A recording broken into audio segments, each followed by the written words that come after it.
جو انسان کی یادداشت دماغ سے تعلق رکھتی ہے اور انسان کے دماغ پر روح کا کنٹرول ہوتا ہے. جب انسان بوڑھا ہوتا ہے تو اس کی یادداشت کمزور ہونا شروع ہو جاتی ہے. حالانکہ روح پر بھی انسان کی ساری زندگی کی چھاپ ہوتی ہے. جیسا کہ جب انسان کی روح اگلے جہان پر جاتی ہے تو اس کو دنیا کی اپنی ساری زندگی یاد ہوتی ہے. پھر اس دنیا میں بڑھاپے میں آ کر اس کی میموری کیسے اس کا ساتھ نہیں دیتی.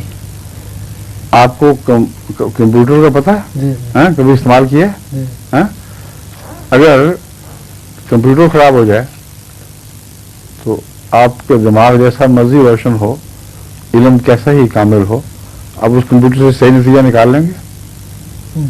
تو دماغ تو کمپیوٹر ہے جو روح کے قبضے میں ہے. یہ کمپیوٹر جواب دے جائے گا تو روح بیچاری کیا کرے گی؟ وہ جو باتیں اس انسانی دماغ سے ظاہر ہوتی ہیں وہ کمپیوٹر کے نکالے ہوئے نتیجے ہیں جو ہم تک پہنچائے جاتے ہیں. وہ کہ کمپیوٹر کا کنٹرول ہے زبان پر، ہونٹوں پر اور باتوں پر، لیکن روح کی یادداشت کمپیوٹر میں منتقل نہیں ہوگی، کیونکہ وہ جس طرح آپ کی یادداشت از خود کمپیوٹر میں منتقل نہیں ہوتی ہے، وہ اپنی اس کی ایک یادداشت سے بھی تازہ رہتی ہے.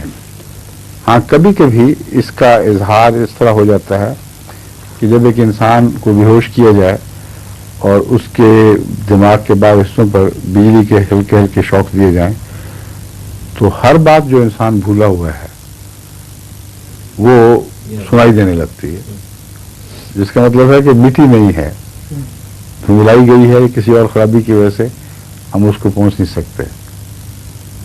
سمجھے؟ سمجھے